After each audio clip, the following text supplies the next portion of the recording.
Tuombe. Bwana wetu na Mungu wetu mfalme, tukushukuru na tukuinua, pokea sifa. Asante kwa sababu ya kibali hiki umetupeleka. Asante kwa sababu ya miaka mingi ile umetupa tumeikaa, na ile iko mbele yetu ndio mingi zaidi, sababu neno lako katika kitabu ya Psalms 91 inatuambia tutakaa ile masiku ile tutakapopenda. Pokea sifa ni kwa sababu sisi ni watu wa kupenda kukaa miaka mingi na tuwe na maisha marefu tukihubiri injili kwa watu wote, na ndio tuwafikie watu wote Bwana, karibu na hata mbali, kulingana na vile Bwana tuubatile uliweza kukusudia. Pokea sifa kwa wakati huu, ni neema yako imefika kuwa msaada wetu.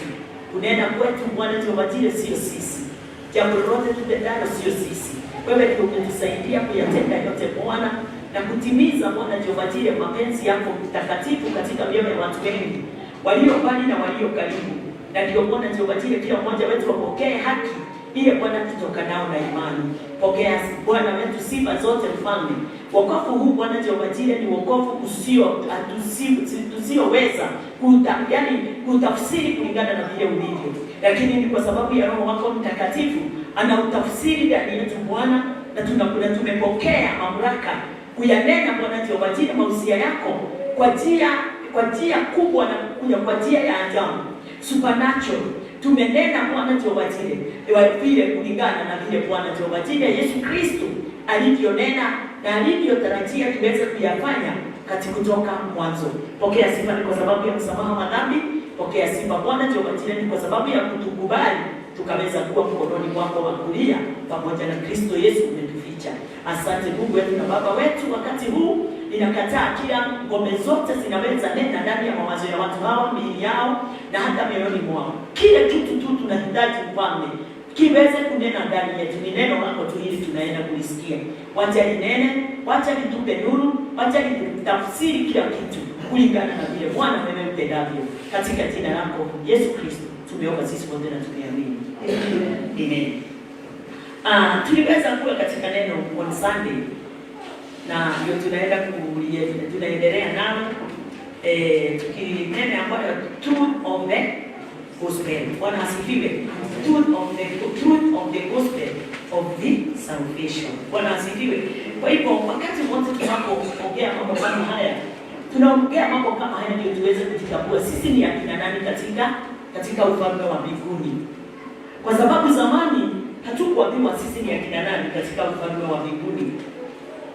Tuliambiwa sisi, yani tuliitwa katika ufalme wa mbinguni, lakini hatukuelezewa kwa nini. Lakini wakati tunapotazama hapa, tunaona ya kwamba wakati huu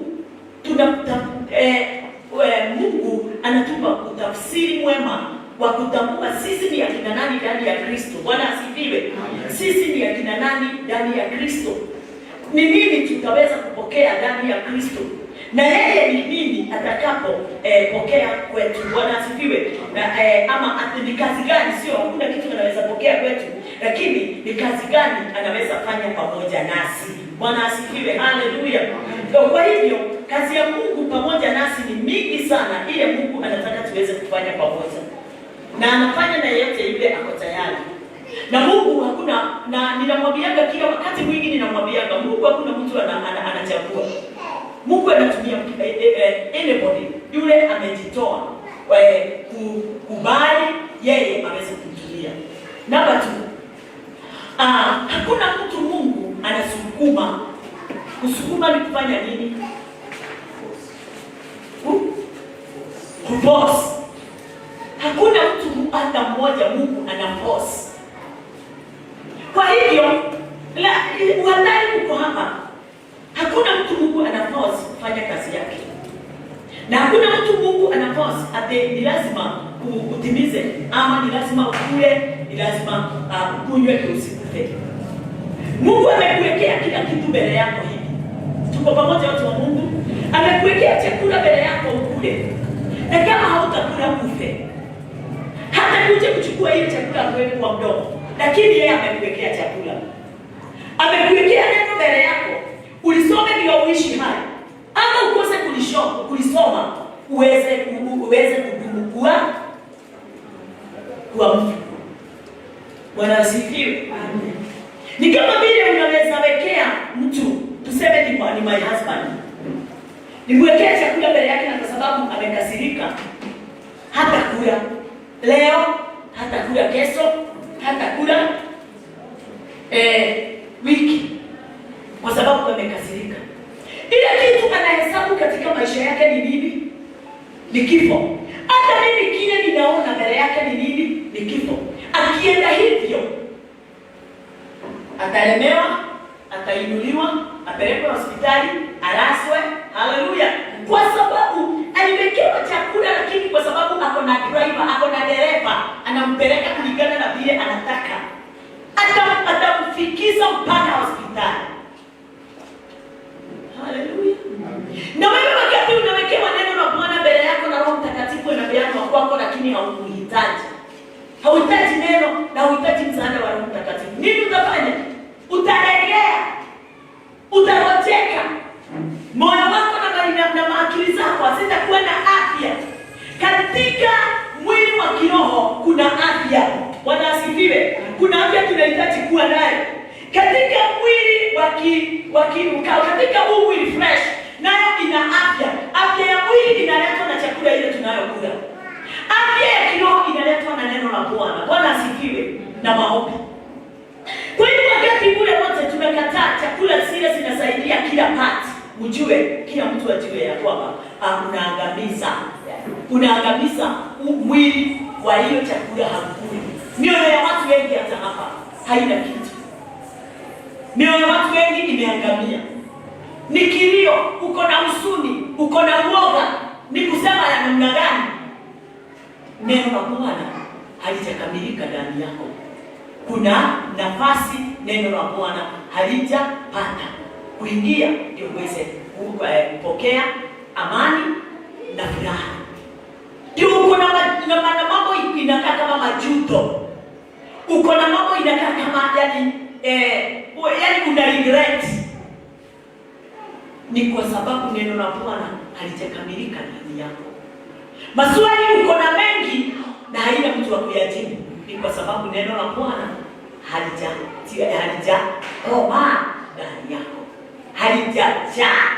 Kuna shimo inaingilia mambo isiyo kamili. Mwanda ni roho. Amen. Hideri yote unaona kwenda tena.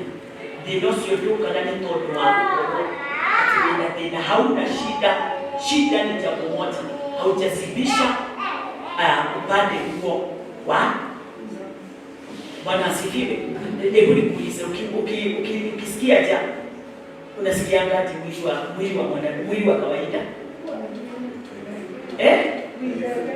Kulegea, udhaifu, hata unashindwa na kutembea, si ndio? Saa nyingine unasikia kama umegojeka kabisa. Naye mwili wa kiroho unautambua na mdangani wakati umekosha kupatia chakula. Huo ndio unakuwa na ulegevu ule mkali na ule mbaya na ule umesakifu. Ni utu wa ndani. Bwana asifiwe. Kwa hivyo ni lazima uweze kujua vile utamchunga mtu wa ndani. Ndio mtu wa ndani akishiba, hata wa juu alegee, kwa ndani ako na uwezo. Lakini hata wa ndani, hata wa juu akilegea, anafaa kupewa chakula kile kilicho chake. Salimia mwenzako mwambie tuko pamoja katika neno. Katika kitabu ya Ephesians 4.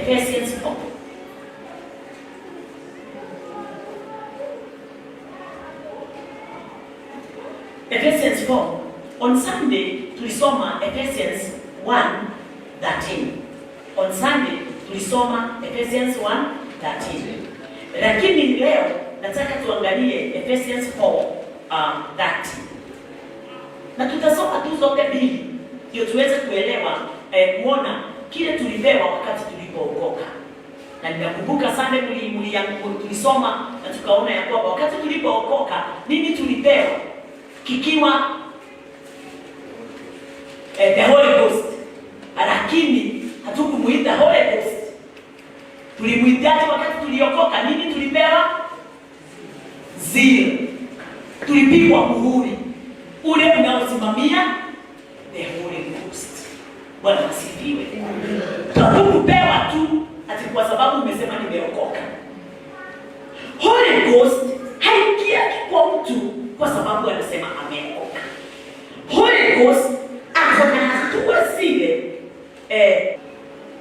Wanasifiwe.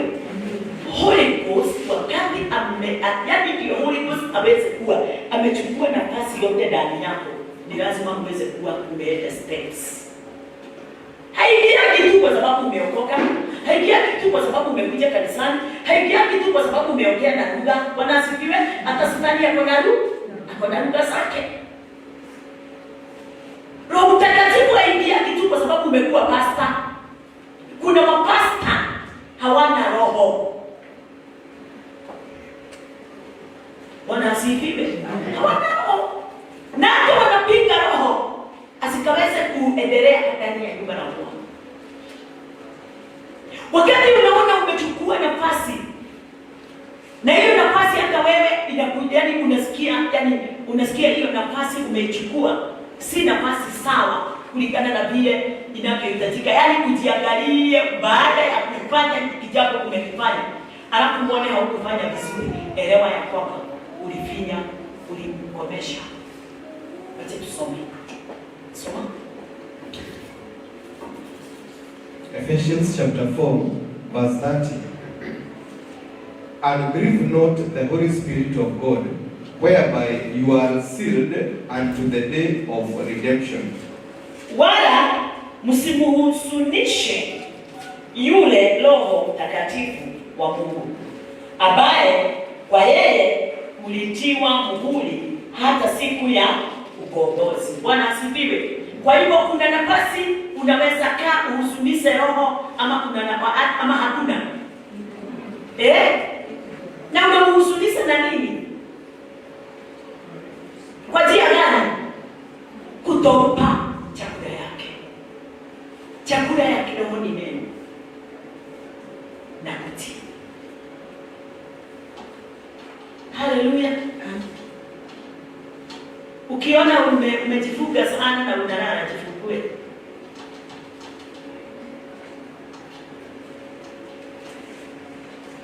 Soma Kikuyu.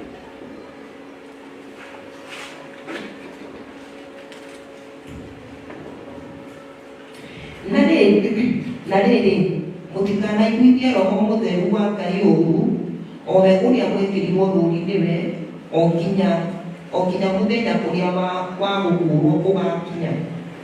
Unasikia vile neno linasema? Ati yule Roho ulimpokea wakati ulipookoka. Yule Roho ulimpokea wakati ulipookoka. Mwisho wake ni wakati gani? Wakati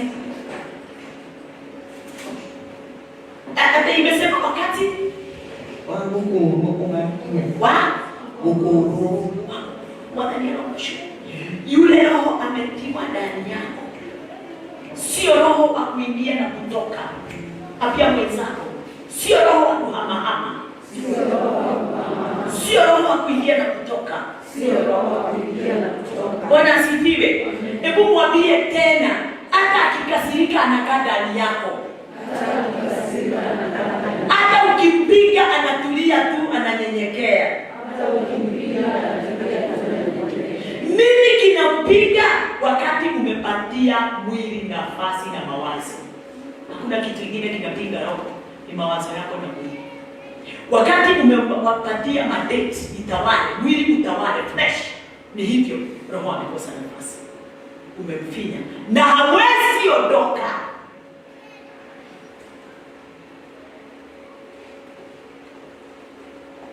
Si watu wanasemanga ati ukifanya hii roho atatoroka. Hawezi. Wewe umempokea. Wale anaondokaga, nisikilizeni vizuri. Wale anaondokaga na wale wanasemanga anaenda ni wale hawajampokea, hata hawajaingia katika gospel, katika neema ya Kristo. Hao ukisikia mtu akisema aki, mimi hata nasikia kama sina roho, moto sio ndani yake. Onalea kuone mganga, hata wewe kama unasemanga nasikia kama sina roho, kama roho hafanyi kazi ndani yangu kwa sababu haujawahi. Hata wakati umefanya kitendo kigani? Kitendo gani ama gani, roho haondoki ndani yako. Wewe umepokea remission of sin. Number 2, Christ God hakuna wakati wataondoka ndani yako. kufanya nini ama nini. Imefika makukumborera. Hakuna useme ati sasa nimeenda kwa pastor ndio nimpokee. Hapana. Hakuna ati kwa sababu ameondoka sasa ndio nitaomba maombi mengi ndio arudi. Hapana. Yuda yako lakini wewe wamfinya. Unamfinya na mawazo yako na tabia zako na mwili wako. Unamfinya kwa kutompa nafasi yake na chakula yake. Na chakula ya roho ni neno. Chakula ya Mungu ni neno. Chakula ya Kristo ni neno. Haleluya. Bwana asifiwe. Na wakati neno linapoingia kitu kingine kinafanya Mungu aonekane na ajulikane vyema na umati ama na watu wengi ni kuhubiri. Kwa hivyo watu wanahakikisha uko na roho wa Bwana, uko na Mungu ndani yako, uko na Kristo ndani yako, wakati unachukua hatua na unaenda kuhubiri. Watu sasa wanawatangazia nani atawalaye ndani yako. Tuko pamoja? Nani atawalaye? Nani anafanya kazi? Ni wakati unapohubiri. Sababu haujaitiwa kitu kingine. Watu asubuhi wanajua vile tulisoma. Haujaitiwa kitu kingine isipokuwa tu kuhubiri. Kuhubiri sio jambo lingine lolote. Wewe umezaliwa na umeletwa ulimwenguni ndio kuhubiri. Ukiona mwanamke ako na mimba, hiyo mimba yule amebeba mtumishi. Haleluya. Hata wewe ni mtumishi. Ni vile umefungwa na mawazo yako ya business. Ni vile umefungwa na mawazo yako ya kuwa housewife, ya kuwa businesswoman, daktari, teacher.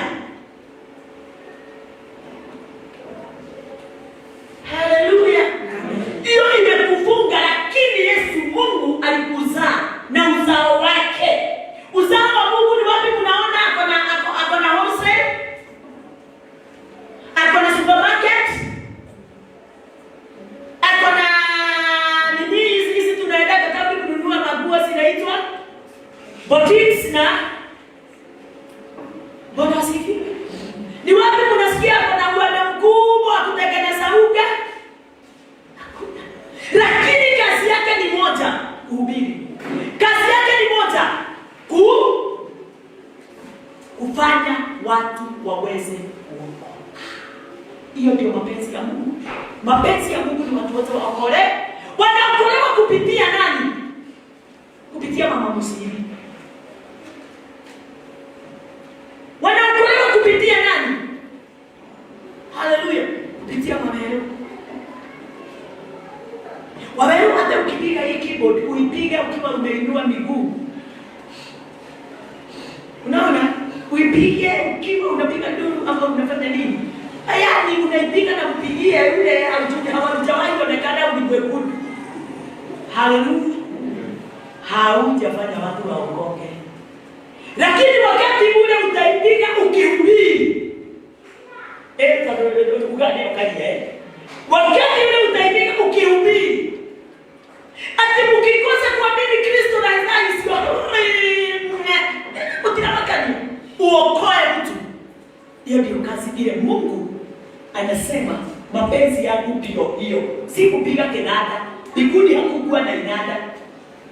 Na nyinyi mlidanganywa Shetani alikuwa na inada ndani. Uongo. Uongo mtupu. Ati alikuwa anajifanya hivi. Kiraba. Chiki. Ranset. Gita. Ati zote.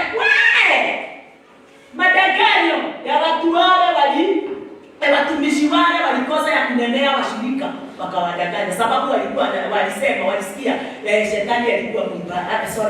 Lucifer alikuwa mwiba. Ndio alikuja kufanyika nani?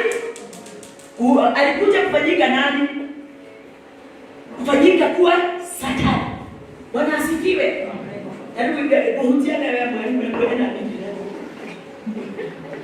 Unjeme. Ndio kwa hiyo. Haleluya. Amen. Bwana asifiwe. Amen. Sasa hapa ni juu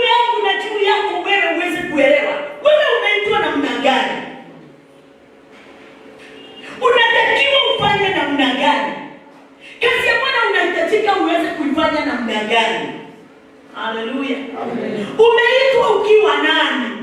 Unajiulizaga hiyo maswali. Kwa nini ulizaliwa? Na wengine wakakufa. Kwa nini?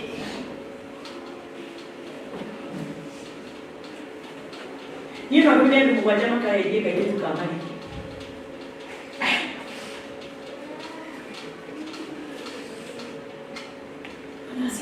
Amen.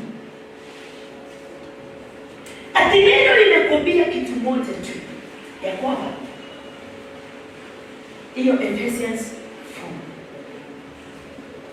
4. Ephesians hiyo tumesoma 4:30. Ati ulitiwa muhuri. Ule ndio thibitisho ya mpaka wakati wa mwisho. Bwana asifiwe. Amen. Huo muhuri ndio thibitisho yako mpaka wakati wa mwisho. Tuko pamoja? Mpaka wakati wa mwisho. Kwa hivyo huwa huna nafasi ya kusema Roho wa Bwana ameniondokea. Hiyo ni tuliambiwa kama anaondokaga, lakini Roho wa Bwana anaondokaga. Kwa wewe umepokea. Wale unasikia wakisema anaondokaga ni wale hawajawahi mpokea. Kwa sababu waliambiwa rudia nyuma yangu, na wakaambiwa na ukifanya umalaya Roho anaenda. Ukiiba Roho anaenda. Ukiangalia vibaya Roho anaenda. Ukikasirika Roho anaenda. Umeelewa? Hiyo ndio dini. Na ndio sheria.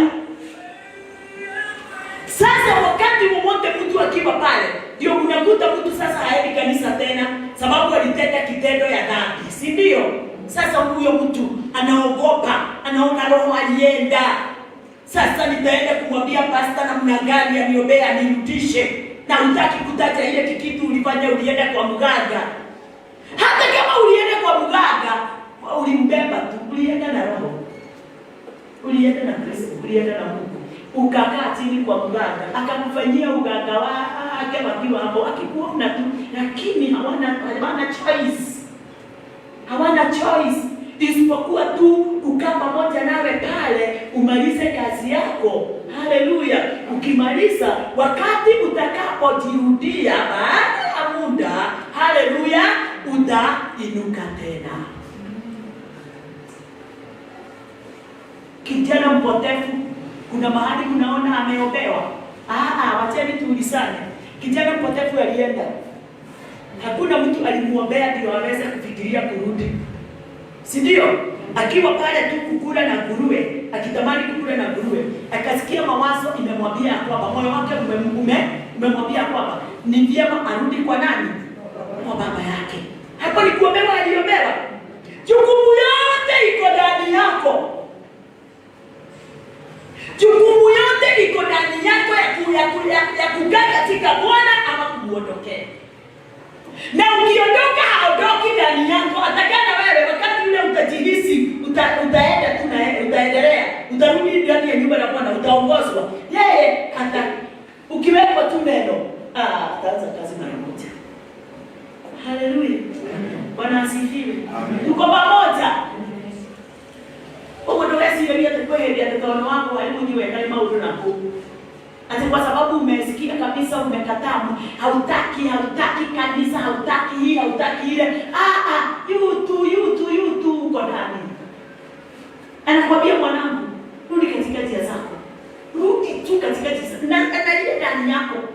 Sasa yote unasikia ukiwa na hukumu. Sababu Roho wa Bwana, neno la Bwana linalia ndani yako. Rudi katika nafasi yako. Na wewe unaendelea tu kuambia, niliona ni kuna ujinga. Wachana na kanisa iko na ujinga. Wachana na pasafari iko na ujinga. Wewe ndio uko na ujinga kwa sababu kama ni kanisa ama huyo mtu, ukiwa na hekima, ungekaa hapa uombee hiyo kanisa na uombee huyo mtu mimi. Ukweli ama si ukweli? Yes. Lakini kwa sababu wewe ni matope ndani yako, wewe unajiondoa, unaenda kwa sababu wewe ni mzuri. Uzuri wako uko wapi na haujatengeneza? Bwana asifiwe. Amen. Haleluya. Amen. Usikaweze kufanya Roho wa Bwana afanye nini? Asikie kuhuzunika. Kuhuzunika kule, hata wacha nikwambie yenyewe. Wacheni tu tunajua mambo yote. Ati sio kwa sababu umemhuzunisha. Unaweza enda hapa uombe na gari. Ama ukose chakula. Ama ukose pesa. Unanielewa? Unasikia? Sio ati kwa sababu umekasirisha roho ati utakosa pesa. Sio ati kwa sababu umemkasirisha roho utangojeka. Sio kwa sababu umemkasirisha roho utapotea macho. No. Hakuna. Usikae katika uoga ukiamua kufanya jambo lolote fanya. Yeye ni mtulivu. Lakini anakuona kama Roman. Tupo. Angalia Roman tupo.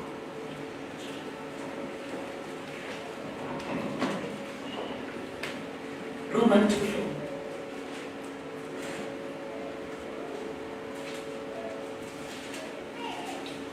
Romans chapter 2 verse 4. Or despisest thou the riches of his goodness and forbearance and long suffering, not knowing that the goodness of God leadeth thee to repentance? Hebu soma Kiswahili. Au kwa udharau wingi wa wema wake na ustahimili wake na uvumilivu wake, usijue ya kuwa wema wa Mungu wa kuvuta upate kutubu. Usikii vile neno linatuambia ati ndani ya Kristo ama ndani ya Mungu kuna uvumilivu. Roma 2:4 inasema Kiswahili wacha au kwa udharau wingi wa wema wake na ustahimili. Ndani yake kuna kustahimili na ndani yake kuna uvumilivu. Usijue ya kuwa wema wa Mungu wa kuvuta upate kutubu. Wema huu umeingia ndani yako. Roho huyo ako ndani yako. Atulia tu, avumilia tu. Akigoja ugeuke. Kijana mpotevu kama angeamua kurudi kwa baba yake, angekaa tu katika kuwa tu chukula. Kuwa tu mtu wa kuombaomba. Kuwa tu mtu wa kukula chakula pamoja na nguruwe. Na hiyo kukula pamoja na nguruwe ni kusemaje? Sio kukula pamoja na nguruwe ile iko na mapigo ya dharau. Nguruwe ni watu wale hawajaokoka. Wewe umeokoka. Lakini umejirudisha nyuma. Umeenda kukaa na watu wa ulimwengu. Watu wa ulimwengu ndio wanaitwa nguruwe hapa kwa hii. Bwana asifiwe. Ndio nguruwe. Wakati kijana alikaa, hamuoni hata wakati aliajiriwa, Biblia inasema hakupewa mshahara na hakupewa chakula. Bwana asifiwe.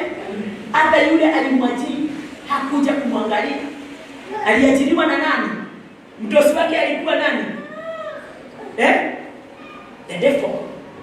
Wakati umeajiriwa kwa shetani hakuna mshahara.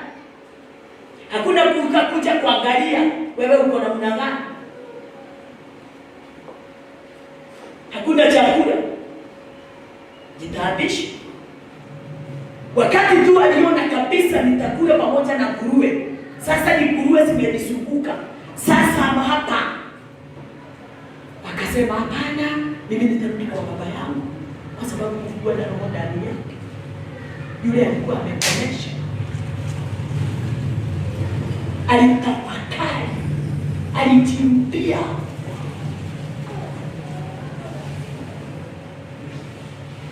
Haleluya. Wakati unaona unacheza na ile neno iko ndani yako na wokovu wako na kuambia mtu wa Mungu, utakuja yani usipojirudia ndio uweze kurudi katika mwanya, utapoteza hivi hivi. Na hapa ndipo tunafaa kuangalia kijana mpotevu alitoka na utajiri wote, bali wakati alipoenda alipoteza kile kitu. Mtu anapoteza ufahamu wote. Mtu anapoteza hekima yote. Mtu anapoteza understanding, knowledge. Hauna. Unabakiza tu kitu ya kusema mimi ni mtoto wa fulani. Bwana asifiwe.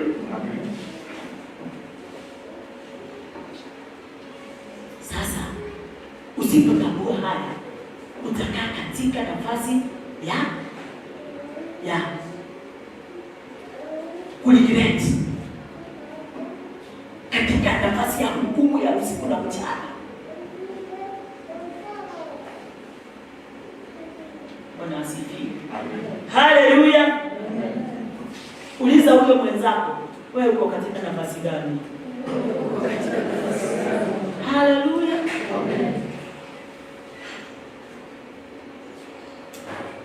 Rudia ndio mstari wa Kiswahili wa not Roman, not nini, Ephesians 4 that tuweze kuingia katika nafasi nyingine.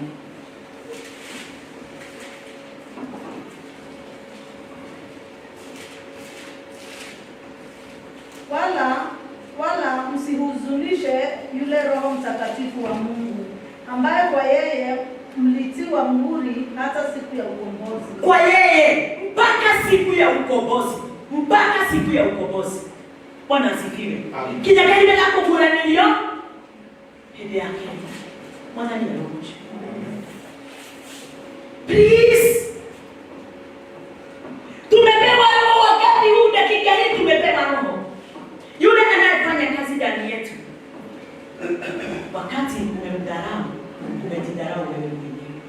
Umedharau nyumba yako, umedharau watoto wako, umedharau bibi ama bwana, umedharau kila kitu katika maisha yako. Yeye ndiye. Ephesians 1:13 tuilinganishe zote.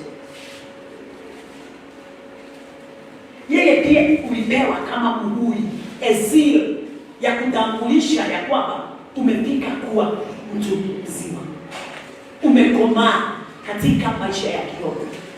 Kuna ufunuo ndani yako, kwa sababu mtu yeyote yule ako na roho, ako na ufunuo. Soma. Nanyi pia katika huyo mmekwisha kulisikia neno la kweli, habari njema za wokovu wenu, tena mmekwisha kumwamini yeye na kutiwa muhuri na Roho yule wa ahadi aliye mtakatifu. Bwana asifiwe. Amen. Kiingereza. In whom you also trusted, after that you heard the word of truth, the gospel of your salvation, in whom also after that you believed, you were sealed with that Holy Spirit of promise. Umekuwa sealed na nini? The Holy Spirit of promise. Kwa hivyo mtu yeyote yule ako na huyo Holy Spirit, ndani yake kuna promise. Haleluya. Ndani yake kuna nini? Kuna promise, uzima wa milele. Kuna promise, uzima wa milele.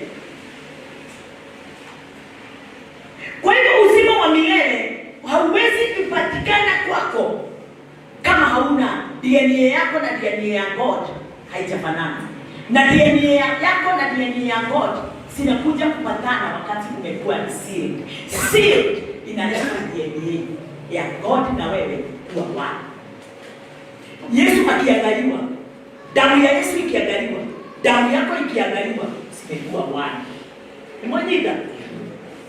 Damu ya Kristo ikipimwa, damu yako ikipimwa, kwa sababu uliipokea, mnakuwa mmoja. My husband hapa akiletewa mtoto wa mtu fulani na bibi wake ako hapo,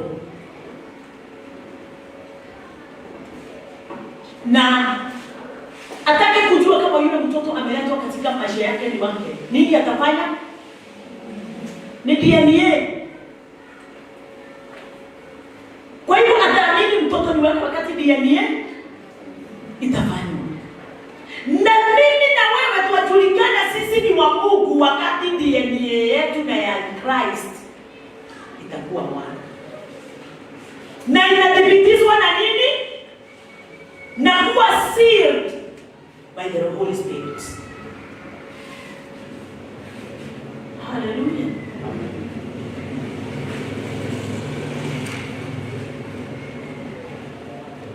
So salvation is receiving the Spirit. Kuokoka ni kupokea nini? spirit na ndiye siri.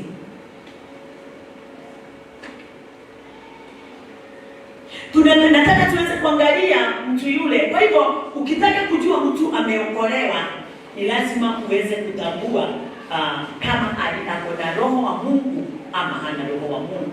Na kuna mtu mmoja tuliangalia John 3:1-5. Soma haraka. John 3:1-5. Huyo ni kupitia kwa sababu tunasikiria tulitaja.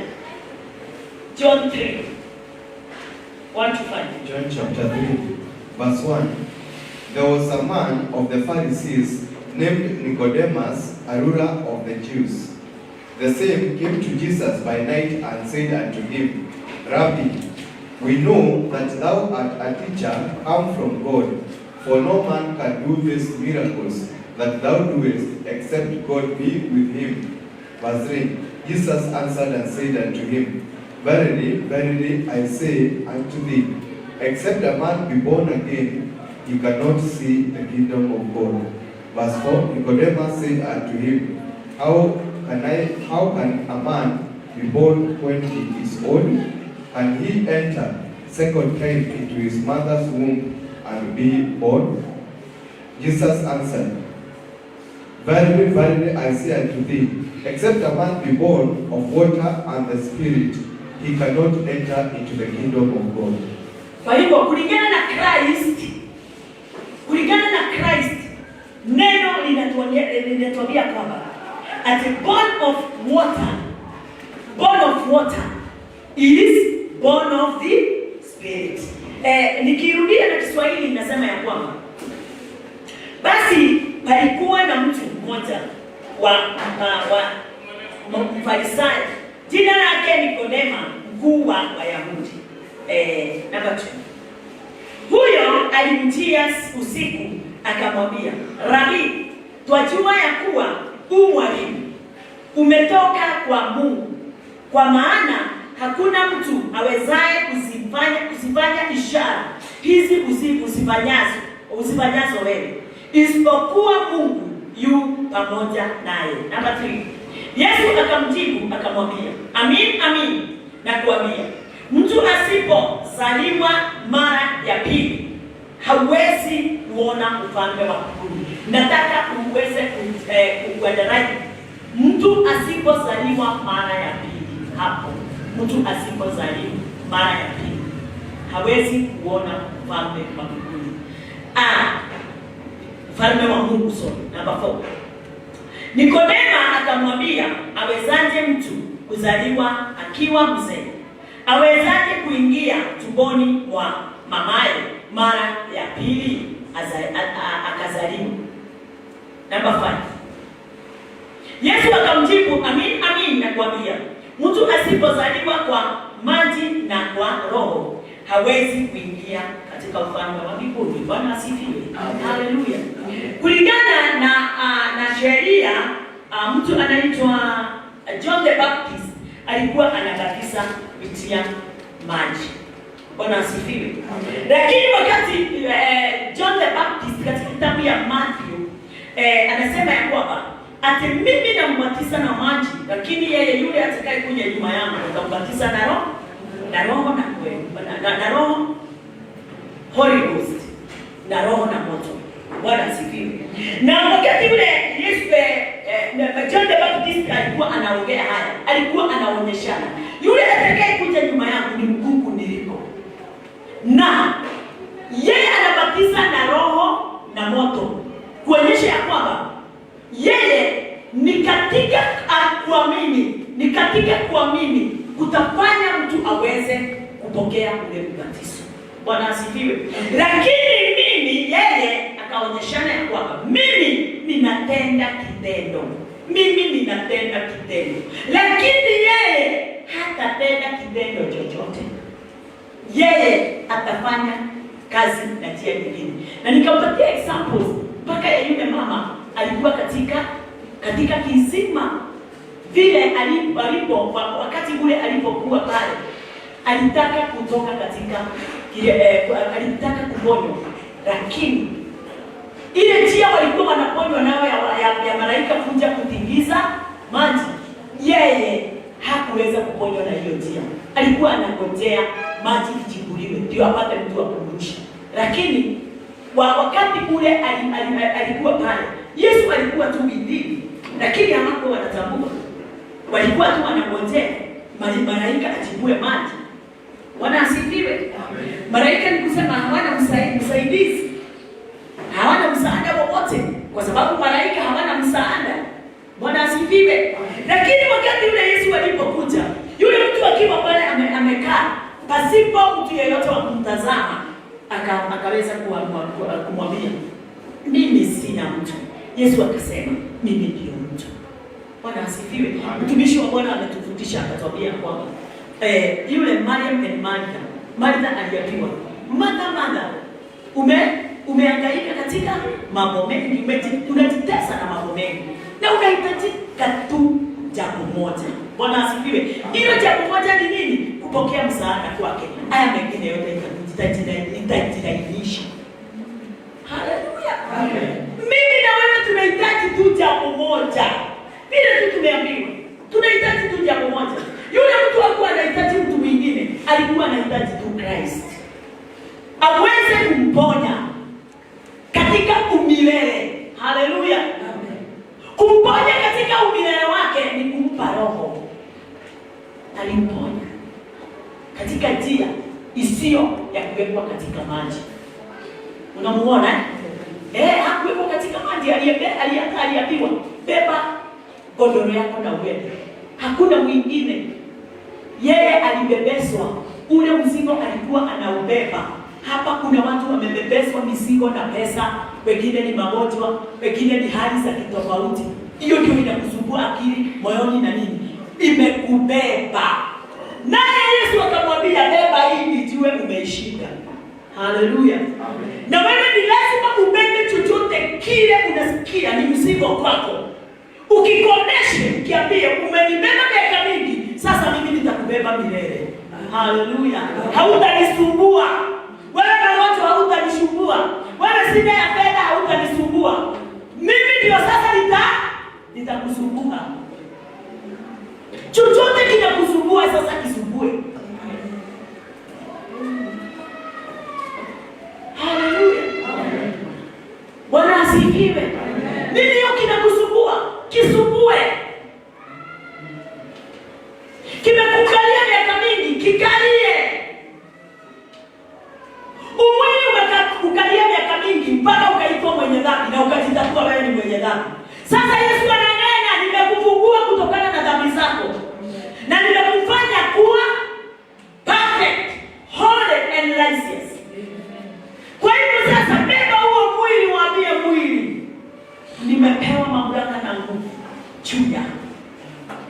Bwana asifiwe. Amen. Tuko pamoja? Wewe hapo?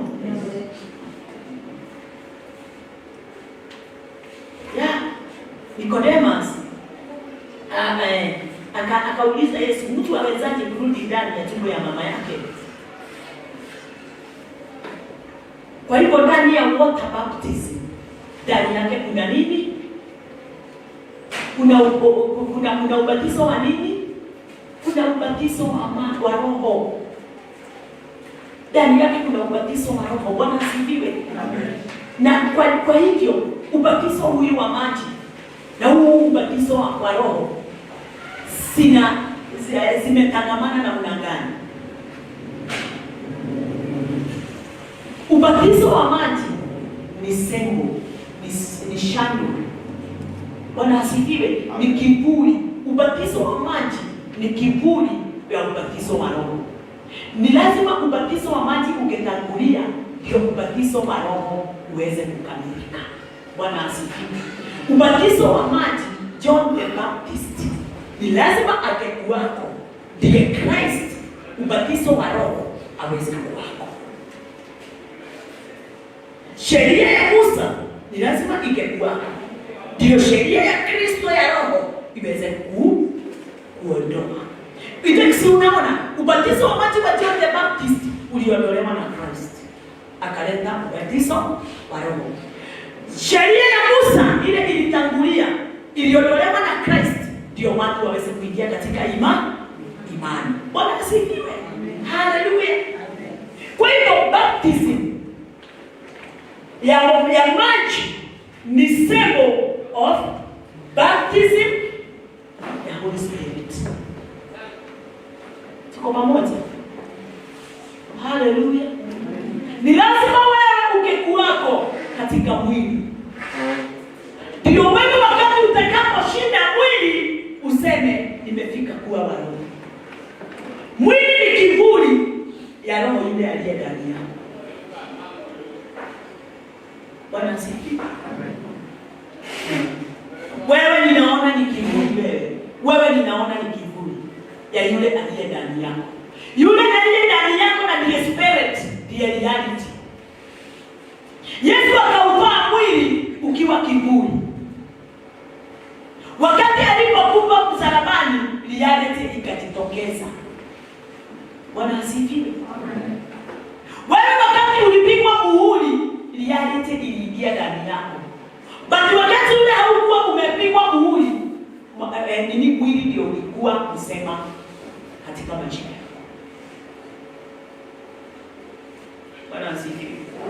Sasa ni wewe ujue, mimi nimeokolewa, nimepokea roho. Umepokea au hujapokea?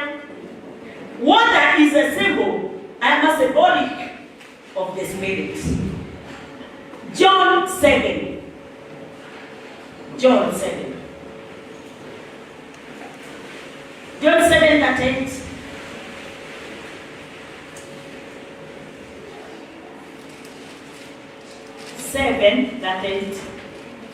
John chapter 7, verse 38. He that believeth on me, as the scripture has said, out of his belly shall flow rivers of living water. 39. But this spake he of the Spirit, which they that believe on him should receive. The Holy Ghost was not yet given, because that Jesus was not yet glorified. Bwana asifiwe. Neno limesema ya kwamba roho hakuwa amepeanwa kwa sababu Christ hakuwa glorified. Bwana asifiwe. Kwa hivyo nini kilikuwa kiongozi nyakati hizo? Water. Nani alikuwa anafuatwa na watu wote? John the Baptist. John the Baptist alikuwa kivuli cha mambo mema. Adam alikuwa kivuli cha mambo mema yatakayokuja. Bwana asifiwe. Kwa hivyo kazi yote ilikuwa inayofanywa na John the Baptist ilikuwa shando ya yale yatakuja kufanyika na Christ.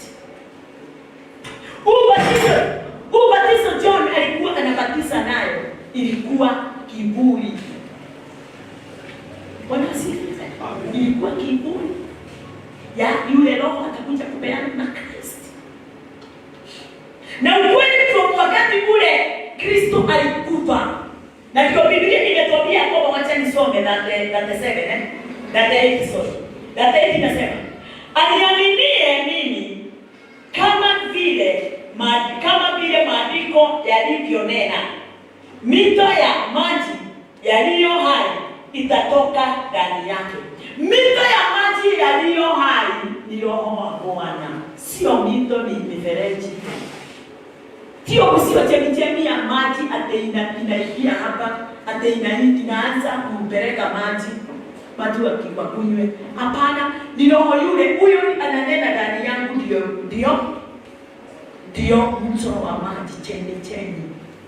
Ndiye roho yule atoae neno la Bwana kikamilifu kulingana na vile anavyohitajika. Ndiye huyo anaitwa Zil. Yule roho alitiwa ndani yangu. Ndio ule muhuri niliyopigwa. Ndio siku ya leo aweze kunitumia kulingana na vile anavyohitajika. Hapa kuna mstari nataka uangalie uwe wa 39. 39 tumesoma 39 anasema sorry. 39 anasema na kwamba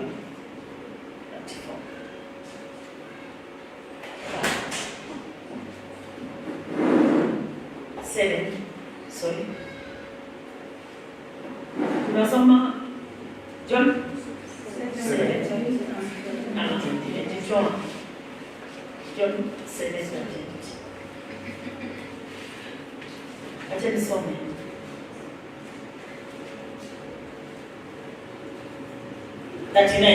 Anasema ya kwamba apenda neno hilo alilisema katika habari ya Roho ambaye wale wamwaminio watampokea baadaye. Kwa maana Roho alikuwa hajaja kwa sababu Yesu alikuwa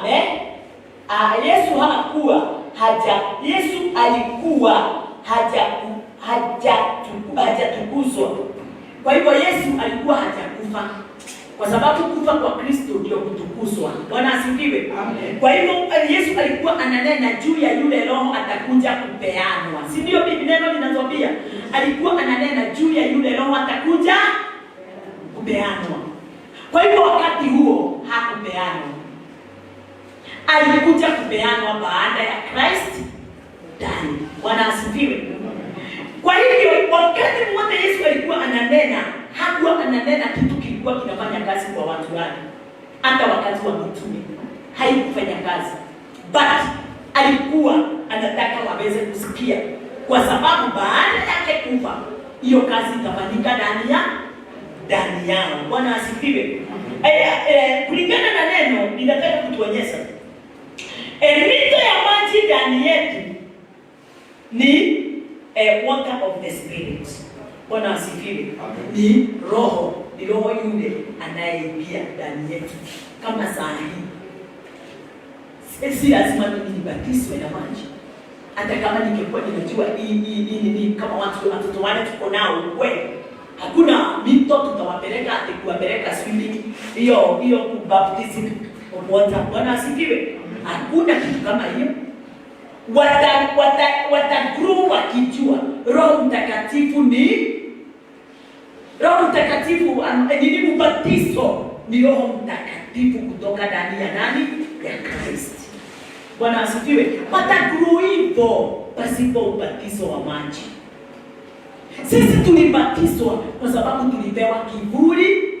Sasa tumezaa kujua ni kivuli na kivuli hakina haja. Tuko pamoja? Haleluya.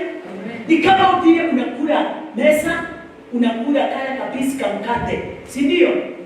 Na nikale kalitengenezwa na mama, na ngano ile imetengenezwa kwa nini? Kwa factory. Tunatengeneza, tunakuja tunakupa kama Holy Communion. Tukikupa kama Holy Communion, wakati utakula nini utasikia? Utasikia kwenda choo. Utaenda ukakunie kale kama mkate ama kameingia kwa roho. Utakakunia ama hautakakunia? Ukikunywa divai, utaikojoa ama hautaikojoa? Bwana asifiwe. Kwa hivyo chochote kiingiacho ni nini nilikuwa ninakwambia? Ni ndio sana. Nimedani. Hata sana ndio ama brandi. Sielewi. Chochote umekikula kupitia katika mdomo wako kinaendana choo.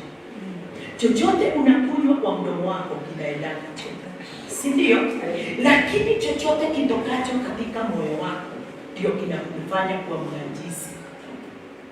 Unajisiwa na kile kinatoka ndani ya roho yako. Bwana asifiwe. Kwa hivyo chochote, hata ni mimi nilikuwa ninaambia Adam, ndio mwili nataka yes, sitarudia. Tunataka kujua aende kwa nini? Bwana asifiwe. Chochote kile umekikula hakiwezi kufanya kuwa unajisi.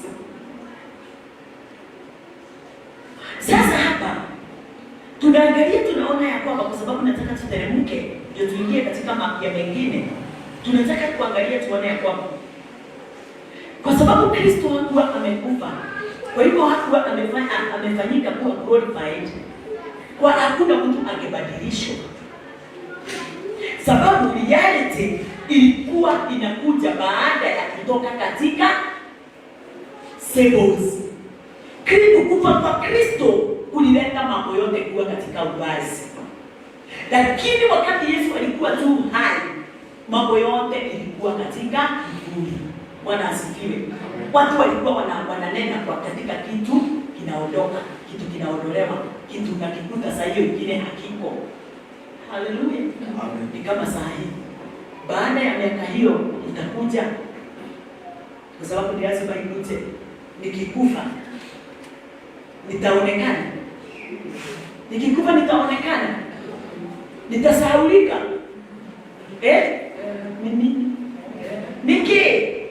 Nitasahaulika. Nini kitasahaulika? Mwili, si ndio? Lakini ujue wewe, wakati unanifikiri mimi wenu, watu wa mtu hawasahau, wataniona katika kimwili vile walikuwa wananiona. Bwana asifiwe. Lakini kuna kitu moja hakitasahaulika, lile neno linalolipitia. Bwana asifiwe. Lile neno, kwa sababu ndio roho, halitasahaulika. Kwa hivyo sitasahaulika. Tumesahau Moses, Joshua, mababa wetu wale walikufa, akina Gukas, Mungu tieni ile jo madani ya washo. Debo lilika na mjoli mjoli. Soso tako hali mwalimu wa Sunday school. Bwana asifiwe. Kwa hivyo weka nafasi yako sasa hivi ikuwa laini. Usikufe usahaulike. Mtu mwenye hana roho wa Bwana anasahaulika. Hakuna kitu ya kumkumbuka. Hata akina Kaini tunawakumbuka kwa sababu walirepent. Na ile maneno walisema ya repentance. Tuko pamoja Grace? Hallelujah. John 3.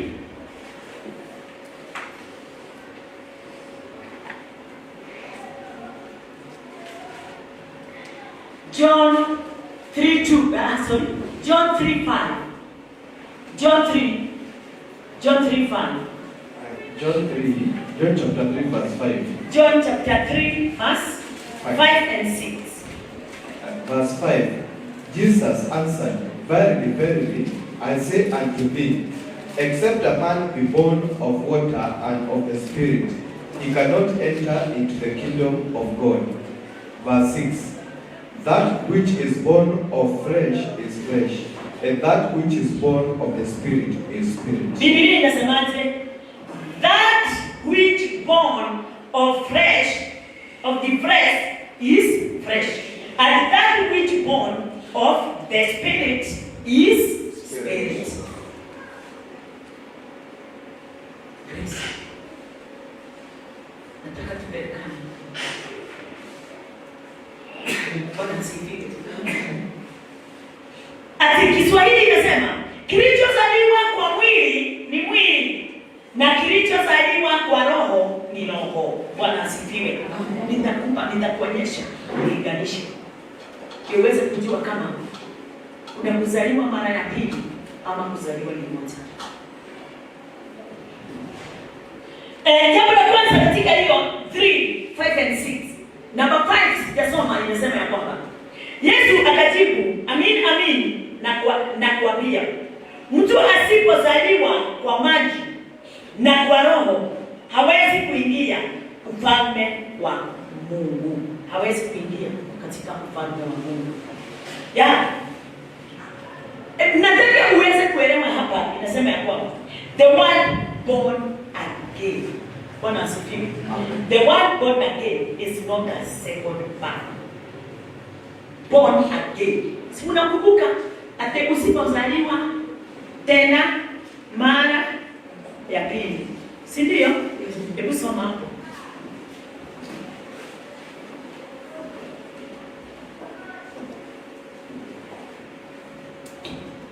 Five and six. Mahali uko. John 3. John chapter 3 verse 5. Jesus answered, Verily, verily, I say unto thee, except a man be born of water and of the Spirit, he cannot enter into the kingdom of God. Number 6. Verse 6. That which is born of the flesh is flesh, and that which is born of the Spirit is spirit. Number 6. Verse 7. Marvel not that I said unto thee, ye must be born again. Umesikia? Imesemaje? Hiyo 7. Ati usistaajabu kwa kuwa nilikwambia hamna budi. Kusema hamna budi ni kusema nini? Hamna budi kuzaliwa mara ya pili. Sema Kikuyu. Hiyo 7. Tiga kugetha nĩ ũndũ nĩ ndakwĩra no mũciarirwo rĩngĩ. Tiga kugetha nĩ tondũ nĩ ndakwĩra no ũciarirwo rĩngĩ. Mwana nĩ mũci. No ũciarirwo rĩngĩ. Lakini si Christ aliongea. Sababu hakuna kuzaliwa ya pili. Hakuna mtu alikuwa amezaliwa. Wacha tuone kama kuna reality, kuna ukweli. Enda katika kitabu ya Ephesians 2.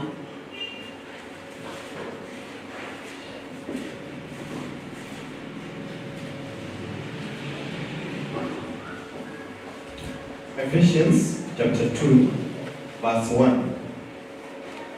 And you has he quickened who were dead in trespasses and sins. Ephesians 2:1 inasema kwamba and you had he quickened who were dead in trespasses and sins. Nani mlikuwa wafu? Nani mlikuwa wafu kwa sababu ya makosa na dhambi zenu? Haleluya. Walikuwa wafu ama walikuwa wamezaliwa? Walikuwa wafu. Hakuna mtu alikuwa amezaliwa.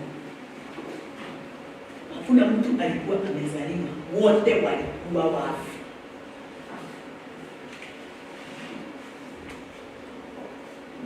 Wanasifiwe. Wote walikuwa wafu. Born again in Ephesians. Wanasifiwe. You are never being born. Hakuna hata mmoja wale wananenwa. Si Yesu wakati Yesu alikuja ona Genesis yote, Matthew, Mark, Luke and John. Wanasifiwe. Kuna mtu alikuwa amezaliwa na maji na roho. Yesu ananena juu ya kuzaliwa kwa maji na roho. Wewe kuzaliwa kwako kwa kwanza, wacha tuseme hivyo ndio uweze kufungukiwa na akili. Ulizaliwa ukiwa nani? Dead. Ulizaliwa ukiwa mfu. Kwa nini sasa tunahitaji Christ? Kwa nini tunahitaji Christ? Tunahitaji Christ kwa sababu tulizaliwa tukiwa dead. Bwana asifiwe.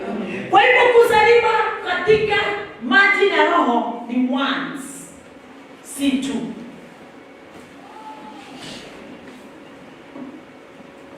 Haleluya. Kwa nini alinena hayo kwa yule Nicodemus? Kwa sababu Nicodemus alihesabu kuwa kusema ya kwamba naweza rudi aje katika atenizaliwe tena. Nicodemus alikuwa anaona kurudi kuzaliwa kwake kwa kwanza kwa utu kifo. Haleluya. Kwa hivyo alikuwa dead. Kwa Yesu wakati alisema ni lazima uzaliwe katika roho na kwa moto, sasa Nicodemus akahesabu kuzaliwa mara ya ngapi? Ya pili. Yesu alimwendea na kulingana na sheria. Kuzaliwa ni mara moja kutokana na roho. Hakuna kuzaliwa kwa mara ya pili, sababu hakuna mtu alikuwa amezaliwa akiwa na uhai. Wote walizaliwa wakiwa wafu. Haleluya! Wote tulizaliwa tukiwa wafu. Si mnajua hata Roman 3:23 Roman 3:23 inasemaje? Mtu mmoja anaweza fungua.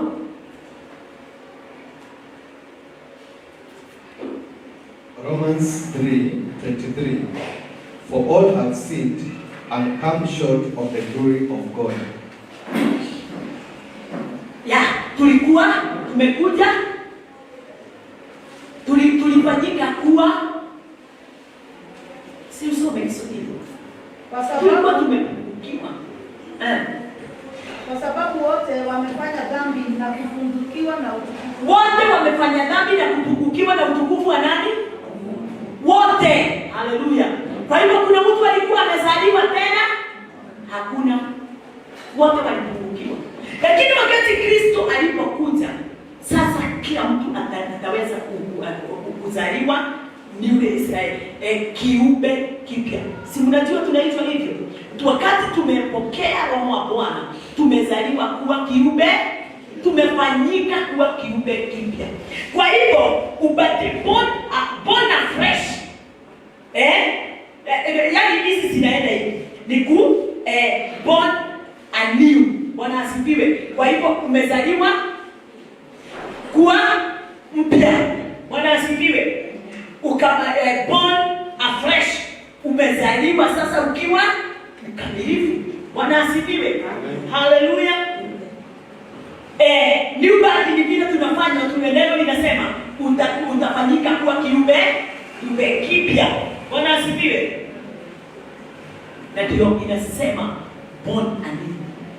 Hii ilifanyika tu mara moja. Yesu hakukufa mara mbili. Ndio uzaliwe mara ya kwanza na uzaliwe tena mara ya pili, na ndio unaona watu wanatubu.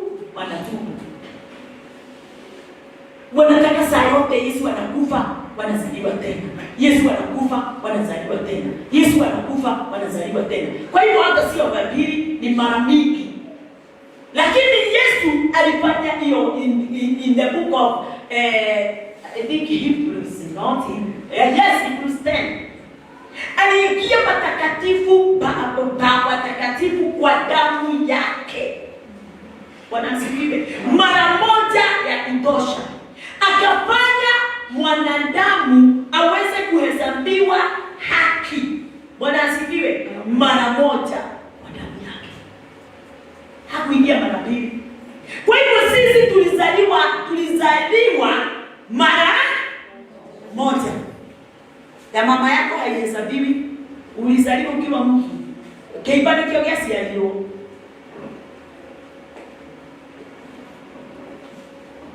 Haleluya.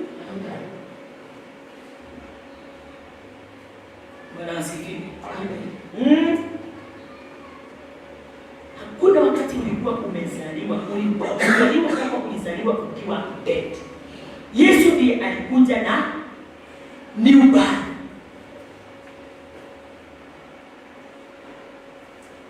Yesu ndiye alikuja na new birth.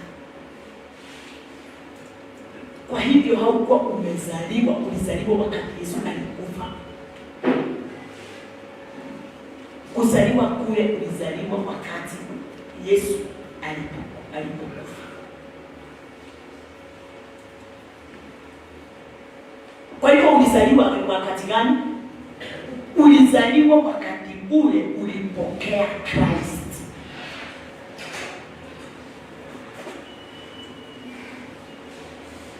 Wakati ule ulipokea Kristo ndio ulizaliwa. Sababu mbeleni ulikuwa ulikuwa umekufa katika dhambi. Mbeleni ulikuwa umekufa katika dhambi. Lakini wakati ule si pale tu tumesoma ati haya yote haingefanyika kwa sababu Kristo hakuwa amefunuliwa, si ndio? Kwa hivyo wakati alifunuliwa ndio tulipokea uzima wa milele. Na huo uzima wa milele ndio kuzaliwa tena. Bwana asifiwe. Ndio kuzaliwa niule. Hatukuwa tumezaliwa. Sasa hivi ndio sasa tunaenda kuzaliwa. Wakati unapoamini neno la Bwana, wakati pokea uzima wa milele, hiyo ndio kuzaliwa tena. Hiyo ndio kuzaliwa ndani ya Kristo. Hiyo ndio kupokea Christ. Haleluya. Mwana ni wanaomba ushukuru. Ya, nimebakisha dakika kidogo. Hii tutaandamana na nyinyi mpaka muweze kushika vizuri.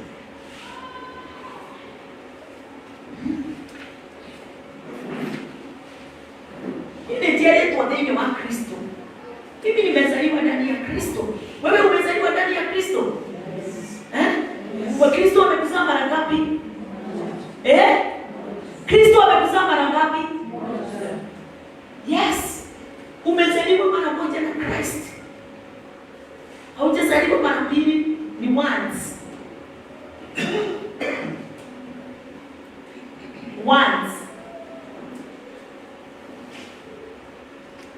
Na tulifanyika kuwa wenye dhambi kwa sababu ya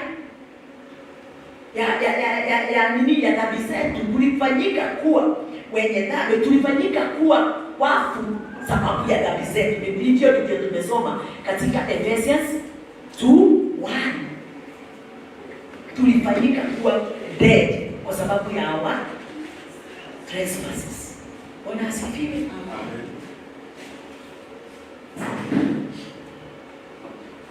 Yeah.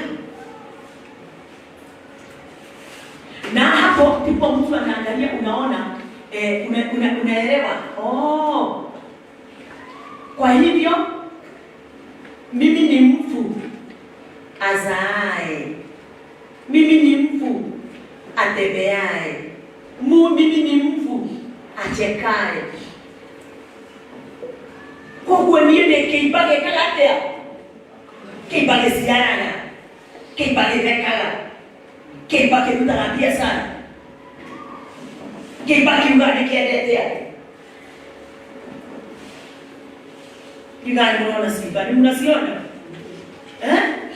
Simba isi mnasiona? Simba sikani daine. Haleluya. Lakini wakati umetambua mambo haya, wewe unafanyika kuwa unafanyika kutoka katika wafu unaingia katika uzima. Na ukiona simba ikilia,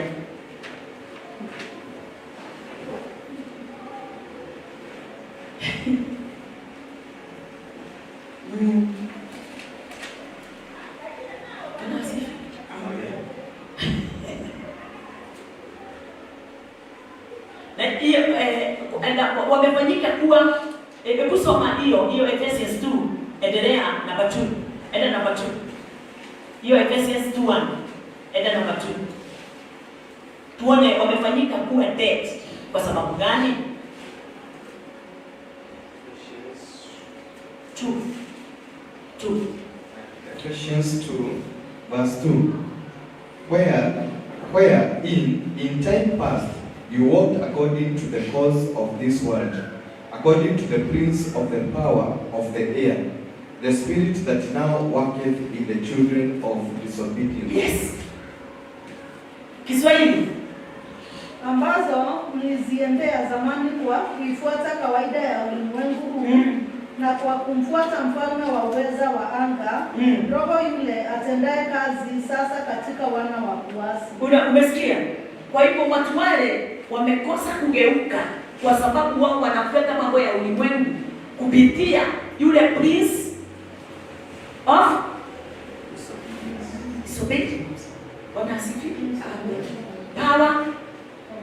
Prince of the power of the air. Yeah. Prince of the power of the air. Wanafuata huyo walikataa Christ. Kwa hivyo yeye anakuja akiwa tu imba. anaenda kanisani na anangoja time yote akiwa tu nyumbani. Hasaidiwi na neno kwa sababu alikataa kugeuka. Anaingia ndani ya kanisa, anapinga kanisa, anakorofisa kanisa kwa sababu alikataa Roho wa Bwana akae ndani yake na aweze kufanya kazi. Ndio watu wale wanaingia katika gospel alafu wanarudi nyuma. Kazi yao ni kuharibu. Kila mahali wanaingia wanaharibu. Kila mahali wanaingia wanapeleka vita. Sababu ndani yao hakuna Roho wa Bwana. Ni vita. Ni ukorofi. Ni mapepo.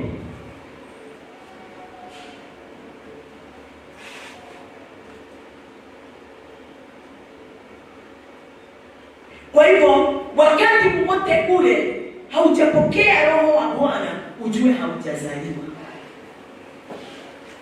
Pale wakati ule utapokea Christ, Roho wa Bwana, Spirit of Christ, wakati huo ndio tu umezaliwa ndani ya Kristo.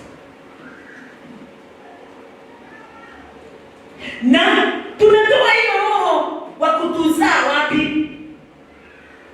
Inatoka katika Kristo.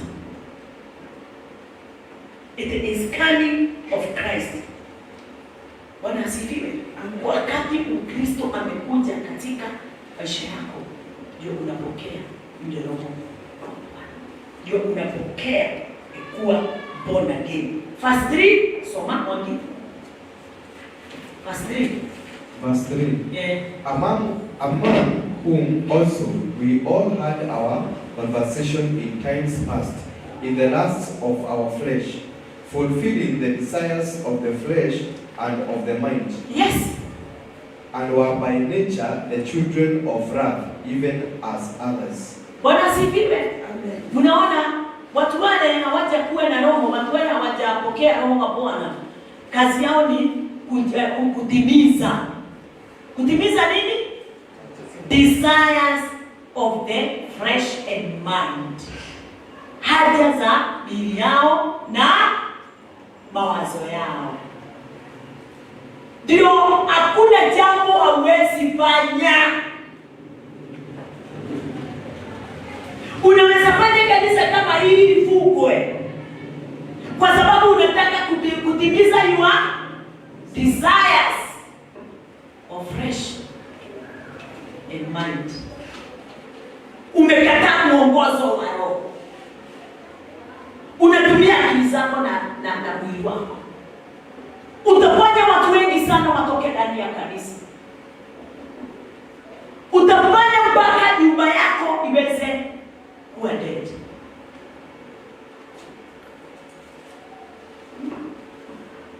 Kila kitu iko kwa maandiko.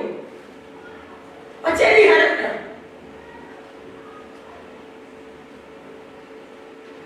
Watu wale wapingao, si tuliona pale? Watu wale wapingao Roho. Usifanye Roho, usipinge Roho.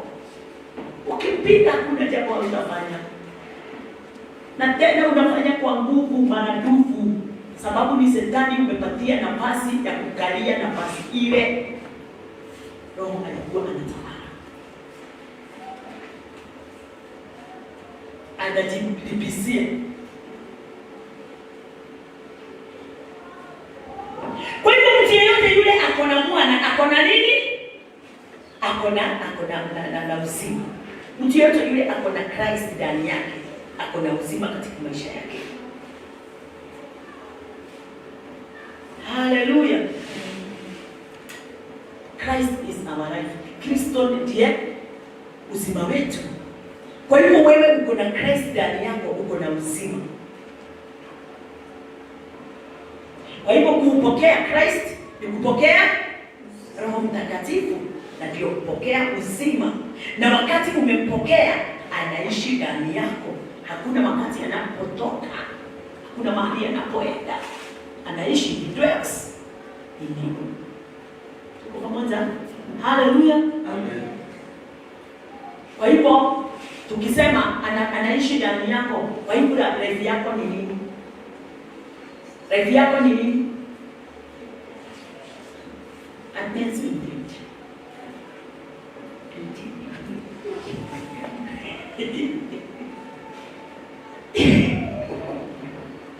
life yako ni Holy Spirit.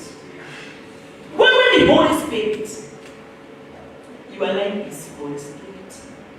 But simple na Holy Spirit, you have no life. Usipokuwa na Roho Mtakatifu, usipokuwa na zeal, wewe ni mfu. Wewe ni dead. Dead eating, dead walking, dead talking.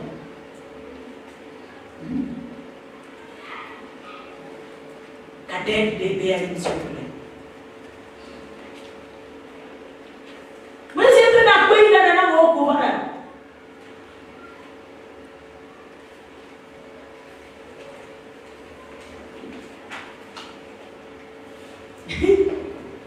Mambo inanisituanga. Na ndio ninasikia kabisa kukaa chini ya neno.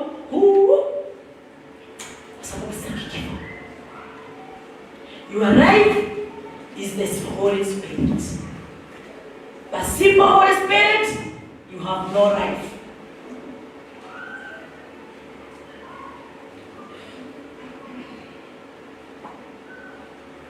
Na inafanyika kuwa life kwa nini? Because of righteousness. Utinguzi wengi latini wa gutuma na roho mutheru aikare thĩinĩ wao.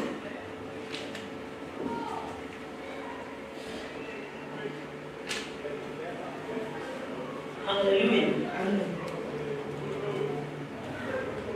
Kwa hivyo wakati wowote uko nje ya Holy Spirit, wakati wowote uko nje ya Holy Spirit, hauna life.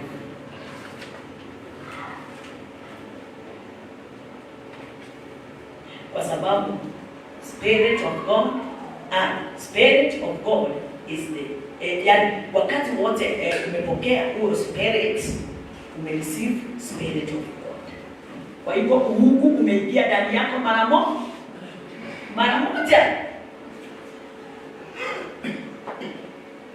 Mungu unaingia mara moja ndani yako wakati umempokea. Lakini pasipo kumpokea hauna Mungu ndani yako. Pasipo kupokea Spirit hauna Mungu ndani yako. Mungu unaubika ndani yako, ama righteousness inaubika ndani yako kwa sababu umepokea Spirit. Na Spirit unaipokea wakati ule umepokea salvation. Spirit usipokuwa saved hauwezi kupokea Spirit.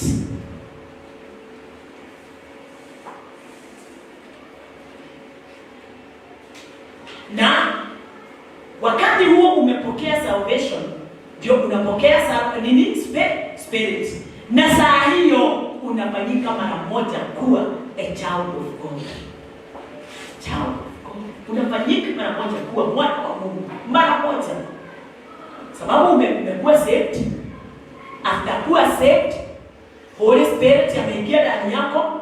After kupokea huyo Holy Spirit, unafanyika kuwa mwana wa Mungu. Sababu Christ ameingia ndani yako. Na saa hiyo wimbo mpya unatokea katika kinywa chako kusema ya kwamba I am born of God. I'm born of God. Nimezaliwa na Mungu. Mimi ni uzao wa Mungu sababu umezaliwa na Roho wa Mungu. Nimezaliwa na Mungu kwa sababu umezaliwa na Roho wa Mungu. Ndio kuzaliwa na Mungu. Na wakati saa hiyo wakati ule yani uko pale, Roho wa Mungu ama Christ anadwell, yani anafanya yako kuwa kituo. Christ, Mungu, Roho na hata Yesu wanafanya ndani yako kuwa nafasi, kuwa kituo, kuwa nyumba.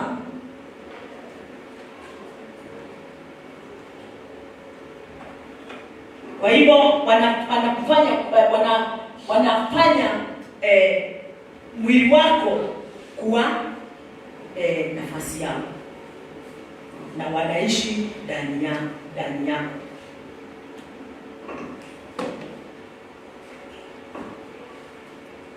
Kwa hivyo wakati ule neno linasema ati tulikuwa wafu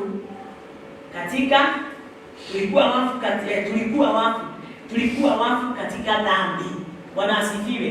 Ni wakati ule hatukuwa tumepokea spirit, lakini tunakuwa right in God wakati ule tumepokea spirit. Lakini wakati ule hatujapokea tunakuwa dead in sin. Dead in sin. Dead in sin. Tunakuwa dead in sin. You are alive in God and dead in sin. Wakati wote uko ndani ya dhambi, unakuwa kifo. Unakuwa wewe kifo. Wakati ule haujageuka. Wakati ule haujageuka, unakuwa mfu. Lakini wakati ule umegeuka, unakuwa wa Mungu. Mungu anakuwa utawala. First Peter, tumalize nayo huko mwingine tutakuja kuangalia on Sunday sababu ni nyingi. First Peter 1:23.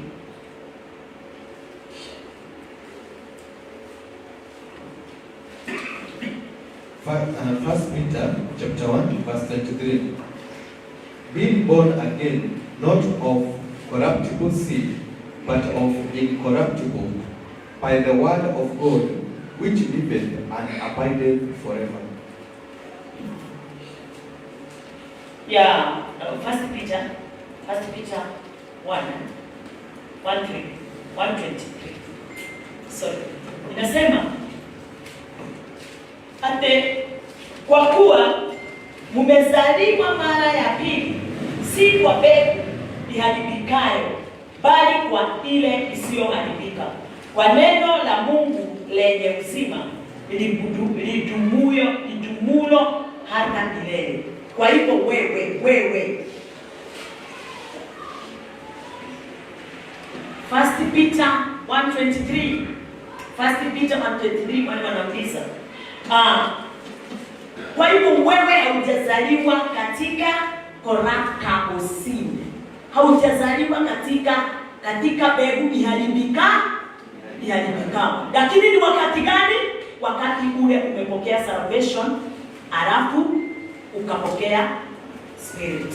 Ukipokea tu mara moja spirit, hapo kwa hapo kuzaliwa kwako sio kwa corruptible seed.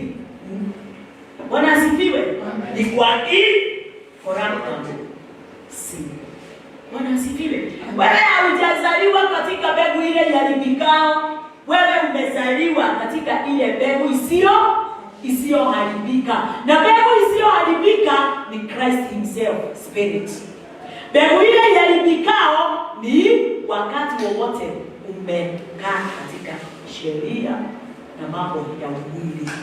Fresh again. Bwana asifiwe.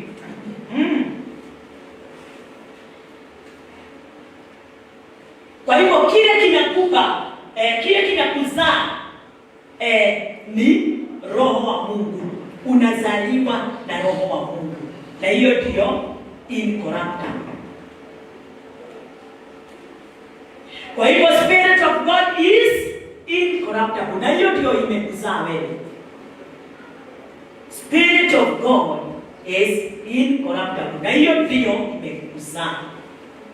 Wale watu wote wamegeukia kazi ya ulimwengu, wako katika corruptible seed. Ile mbegu iharibikao. Ile mbegu haina uzao wowote wa Mungu. You are born by the seed. is the sperm in the word. Wale wamezaliwa na sperm ya mwanaume, ile corruptible. Lakini wakati ule umefika katika nafasi ya kutambua wa kuingia katika wokovu, unazaliwa katika stem ama sperm. Bwana asifiwe. Stem ama sperm ya nini? Ya neno. Wakati neno limeingia ndani yako, linakuzaa na linakuzaa namna gani? Linakubadilisha. Bwana asifiwe. Kama vile mbegu ya mwanaume ikiingia ndani ya tumbo ya mama, inabadilika kuwa mtoto, si ndio? Yule mtoto akizaliwa anatoka akiwa corruptible ama incorruptible. Mtoto yule akizaliwa na ile mbegu ya baba ikiingia ndani ya tumbo ya mama, huyo mtoto anazaliwa akiwa corruptible ama incorruptible? Corruptible. Mpaka wakati ule atageuzwa na neno. Okay. Bwana asifiwe. Hiyo sasa ile sperm ya mwanaume inazaa corruptible. Lakini tunageuzwa na sperm ya neno. Neno ni sperm, ni seed. Ile inatufanya kuwa corruptible. Inatutoa huko. Bwana asifiwe. Na ni kuzaliwa ndani ya Kristo. Kristo akikuzaa, wewe umezaliwa na hiyo sperm ya licentiousness.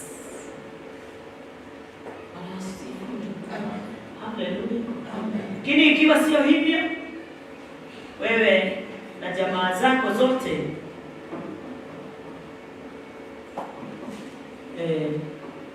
umepotea.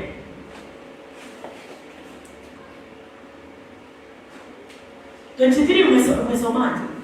23 verse. Being born again, not of corruptible seed, but of incorruptible, by the word of God, which liveth and abideth forever. Yeah, which liveth and abideth forever. Bwana asifiwe. Kwa hivyo lile neno limekuzaa, ni lile la ile lisivyo na lidumuvyo. Bwana asifiwe. Mpaka kwa hivyo wewe ni wa umilele ama wewe ni sio wa umilele? Wewe ni wa umilele. Haleluya. Bwana ni roho shwa. Wewe hauna kifo ndani yako. Ambia mwenzako hauna kifo. Mwambie hauna kifo. Haleluya. Wewe utaishi milele. Yomaigua. Wewe utaishi wewe utura moyo tene na tene. Wewe ule nagekuo. Ni usialetwa ni Kristo. Ni usialetwa ni Ngai. Wewe na moyo tene wako. Usialetwa na wewe tare yako toka.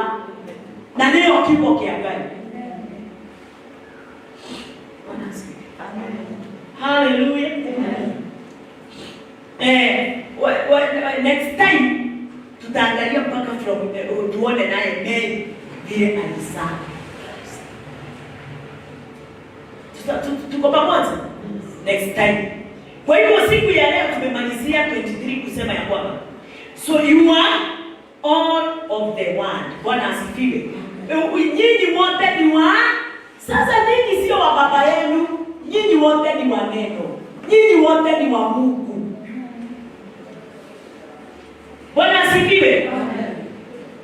Kwa sababu mmezaliwa na mmetoka ndani ya mambo ya fresh mind. Bwana asifiwe. Mmetoka katika mambo ya umwili na mawazo. Mkazaliwa tena, sasa nyinyi ni watu wa imani.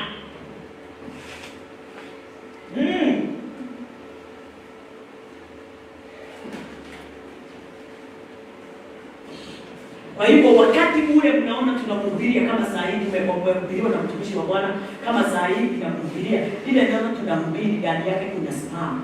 Kwa hivyo ndani yake kuna sperm. Ile sperm inakuzaa. Ile sperm inatumika kuzaa. Yeah. Katika furaha ya mama na baba ndani yake kuna sperm. Ile sperm inaleta mtoto. Hata pasipo kutarajia unakuta mtoto wa mwingine. Ukweli? Yes. Hivyo ndivyo tunazaliwa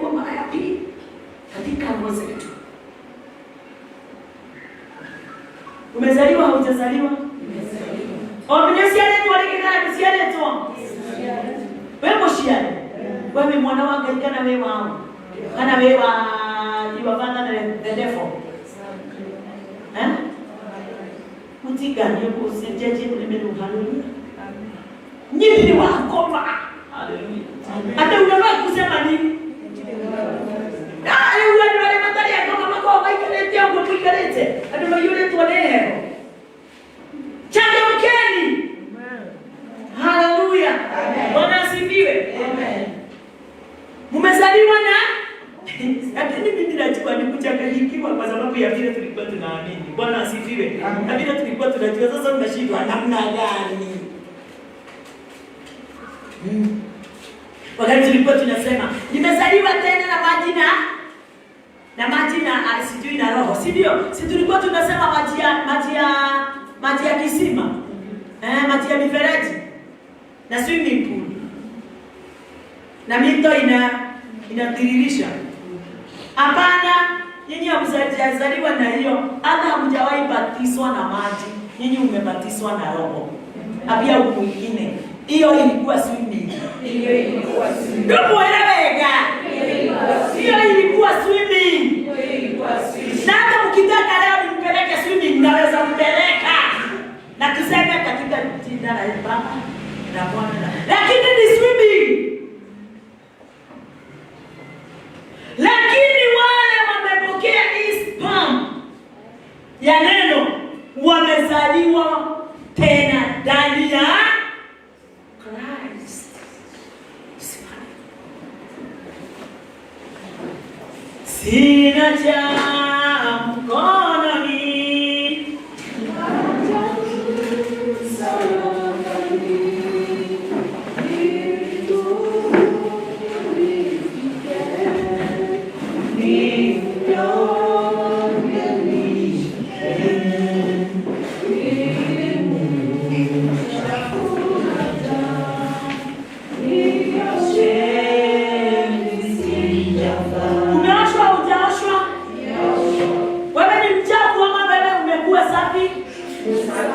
Bwana asifiwe.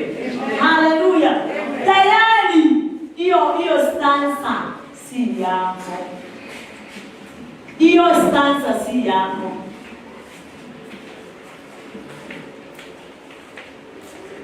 Sasa imba mwamba mwe. Mwamba mwe.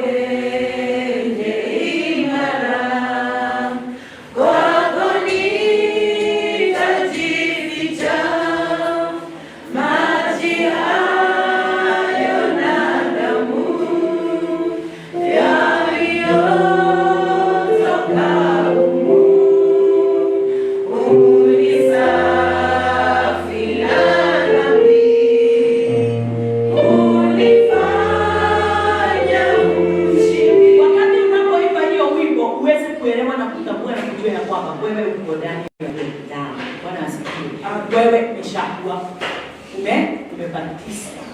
Wewe umesabadilishwa. Wewe umebadilishwa. Wewe umebatizwa. Bwana asifiwe. Amen.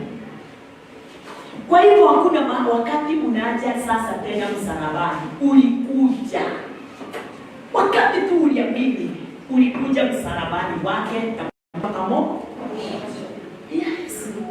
Bwana asifiwe. Wewe sasa ni wakati wa kuinua mikono na kushukuru. Ni wakati wa kufurahia. Ni wakati wa kuimba wimbo mpya. Sababu upya uliwekwa ndani yako. Kuna upya ndani yako, si tumeuona? Kuna upya ndani yako na ndio unaitwa kiumbe kipya. Mtu asiye na hatia.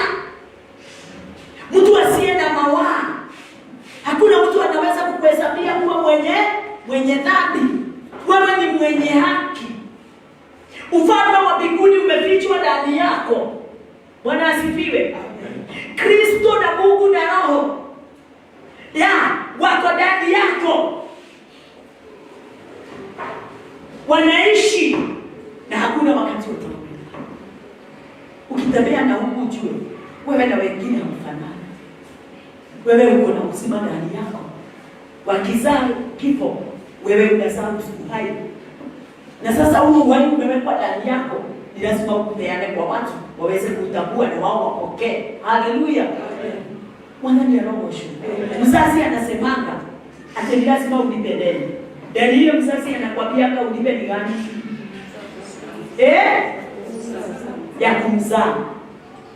Si ndio wanasemanga? Lipa deni ya kumzaa. Naye Yesu ametuzaa na sisi tulipe nini? Tulizaliwa na sisi tuzae.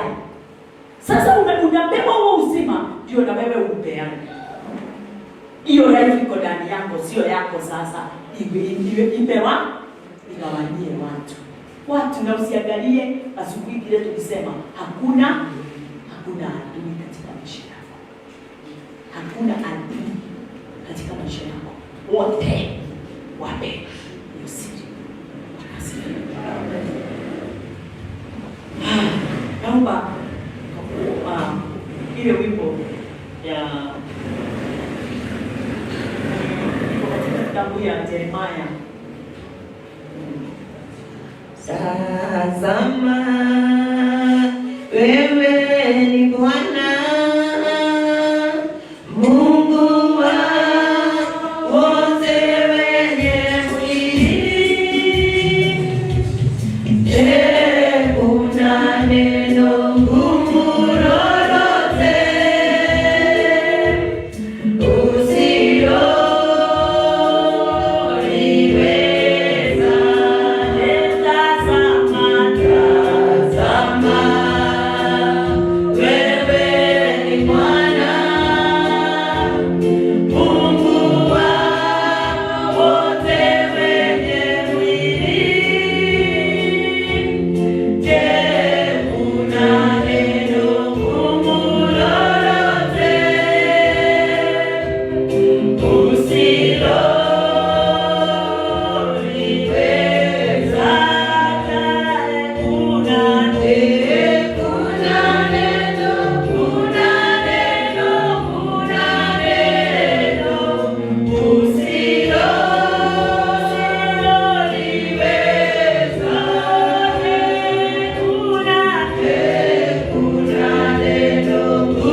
ukiwa mtakatifu. Mungu amekufanya kuwa chombo kizuri, chombo cha ajabu, chombo cha kupendeka. Amekufanya kuwa kiumbe kipya katika maisha yake. Kupitia neno lake ametuzaa kupitia neno lake, ametuzaa kupitia mapenzi yake, ametuzaa kulingana na vile alikusudia kutoka mwanzo. Mshukuru Bwana, sababu wewe ni mwili tu unaonekana, lakini Mungu amejaa ndani yako. Ni Mungu, ni Roho, ni Yesu Kristo aliye ndani yako, yule anayenena, yule anayekupeleka, yule amekuwa naye kuongoza, yule anayefanya kazi yote katika maisha yetu kwa wema na fadhili zake. Haleluya, oh haleluya. Katika jina lako Bwana wetu Yesu Kristo, tunakuinua na tunakutukuza.